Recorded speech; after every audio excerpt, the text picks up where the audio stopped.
Okay, there's no beating around the bush here. This video topic may be one of the more asinine ones.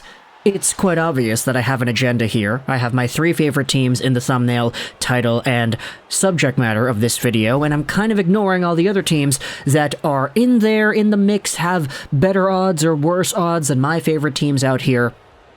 But because I am on a trip, because I have myself some extra time, I wanted to go out there and explore just the differences and the nuance between each of my 3 favorite teams and who, out of these 3, needs Connor Bedard more. Now, Connor Bedard, as everybody knows, is the projected first overall pick in the 2023 NHL Entry Draft, and what I wanted to do in this video was go over each of these teams, go over their lottery odds, talk about what Connor Bedard would mean to them, and why they deserve this guy over the competition. Now, if you're a fan of the Anaheim Ducks, or the Blackhawks, or the Blue Jackets, or the Coyotes, then I apologize, this video isn't really for you. I'm mostly talking to the fans of the 3 teams that represent the biggest portion of viewers on this channel, so hello Vancouver, Montreal, and Detroit. Let's have a conversation today about Connor Bedard and each of these teams, but before we get into that, I wanted to give a big shout out to the sponsor of today's video. Lately in the hockey world, there have been growing incentives to increase awareness on the importance of mental health and maintaining your mental well-being. Today's sponsor can help guide you down the right path. I wanted to give a big thank you to BetterHelp for sponsoring us today. BetterHelp is the world's largest therapy service, and it's 100% online. With BetterHelp, you can tap into a network of over 30,000 licensed and experienced therapists who can help you with a wide range of issues. To get started, you just answer a few questions about your needs and preferences in therapy. That way, BetterHelp can match you with the right therapist from their network. Then you can talk to your therapist however you feel comfortable, whether it's via text, chat, phone, or video call. You can message your therapist at any time and schedule live sessions when it's convenient for you. If your therapist isn't the right fit for any reason, you can switch to a new therapist at no additional charge. With BetterHelp, you get the same professionalism and quality you expect from in-office therapy, but with a therapist who is custom-picked for you, more scheduling flexibility, and at a more affordable price. Get 10% off your first month at betterhelp.com/Lego. That's betterhelp.com/Lego. The link is in the description below. So, without further ado, let's go over things in the order of most likely to least likely, starting out with my second favorite team, the Montreal Canadiens. Now, the Habs have themselves an 8.5% chance at landing Connor Bedard. It's a pretty low percent, honestly, when you just look at it in isolation. I mean, the Habs have, let's be generous, a 9 out of 100 chance to get Connor Bedard. It's not great, but then you acknowledge that there are so many teams that actually have the possibility of getting it, which is why they may have the highest odds out of my 3 favorite teams. And the reason the Canadiens could benefit from Connor Bedard is because last year when they picked first overall, they didn't go with the number 1 projected overall center Shane Wright, they went with the number 1 left wing instead. Connor Bedard fills out that hole and rounds out the top 6 center positions by adding on just an absolutely game-changing franchise-caliber talent ahead of Nick Suzuki. And if you really wanted to go out there and build a cup-contending team with the Habs, Nick Suzuki being your second-line center rather than your first-line center makes for a very good combination up front. We all know how good Bedard is going to be. He's like Patty Kane, but with a brilliant Austin Matthews caliber wrist shot. And if you have a player like this, setting up guys like Cole Caulfield, or if you want to have Caulfield playing with Suzuki instead, you could have Bedard playing with Slafkovsky and have Slafkovsky open up space for Bedard to do his thing. There are a lot of options here if you wanted to mix and match Canadiens forward players and try to get Bedard into that mix. And of course, if you wanted to have that power play out in front too, have Connor Bedard in the bumper spot, or have him on the right side, have Caulfield on the left side with the one-timer, have Nick Suzuki in that rover bumper down low, and you have a pretty good setup for how things are going to work out in the future. Add to this Lane Hudson at the top of the umbrella, and all of a sudden you have a power play that looks really small, like literally speaking, the players out there are not the biggest, but in terms of their magnitude of impact, Connor Bedard could grow alongside of Suzuki, Caulfield, Slafkovsky, etc., and really rein in his skills alongside of these guys, bolstering up this team to potentially be super competitive all at once. Now, for the Habs, of course, while I personally do cheer for this team, I don't know how comfortable I would be seeing them win the first overall pick 2 years in a row. They have the opportunity to do so, of course, it's just I mean, I kind of don't want to see Montreal become the bad guys like New Jersey had been, right? Multiple first overall picks separated by just 2 years. You have the Rangers, who had multiple top picks too, second overall in 2019, first overall in 2020.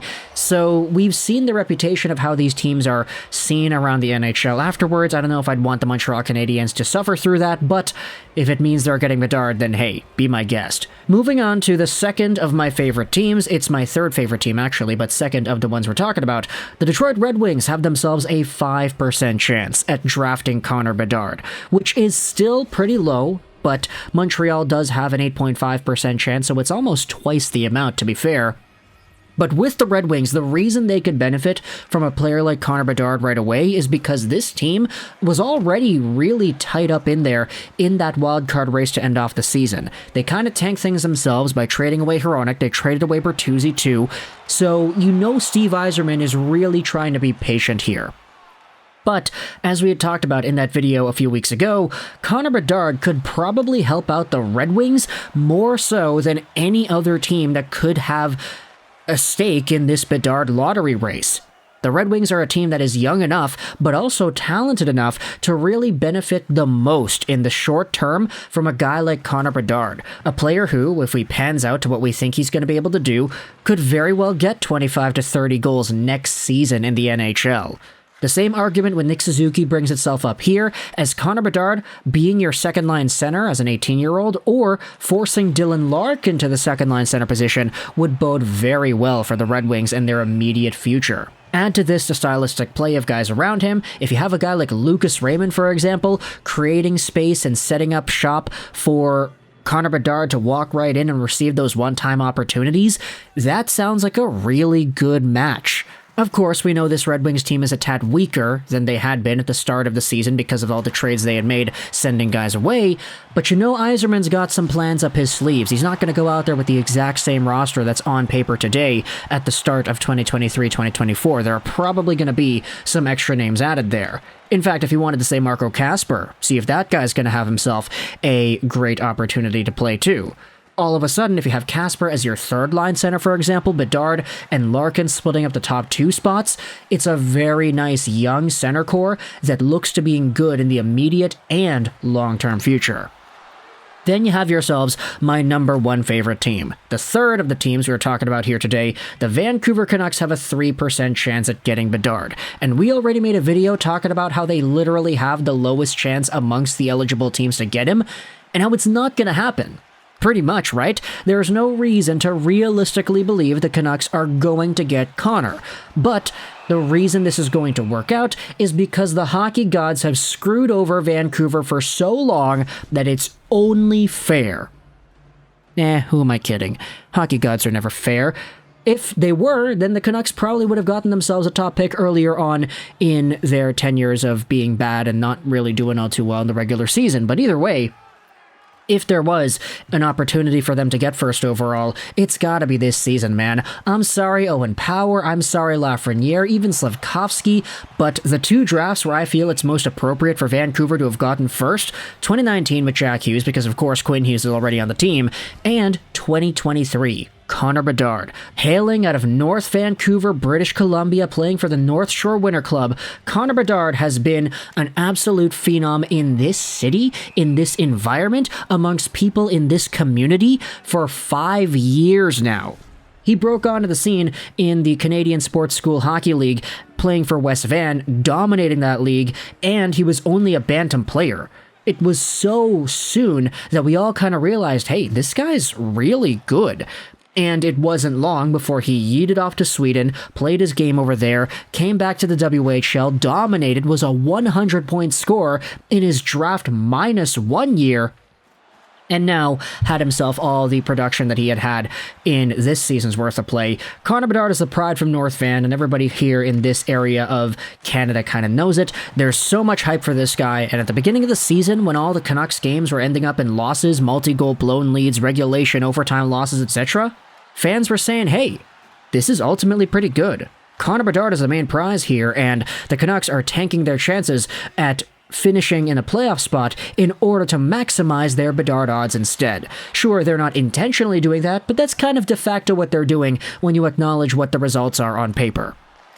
But in typical Vancouver fashion, they had to start winning at the end of the year, and now they went from having one of the best records in terms of being able to get Bedard to having the worst one on paper. They have the lowest odds, they have the least likelihood of getting him, but if the hockey gods wanted to play mercy on us here in BC, then you're going to give him to us.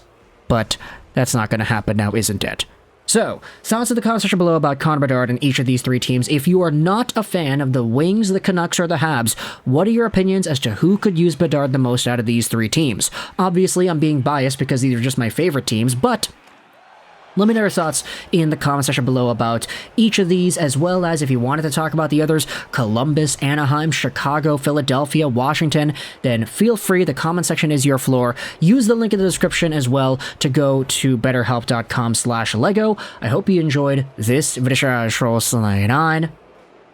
and bye.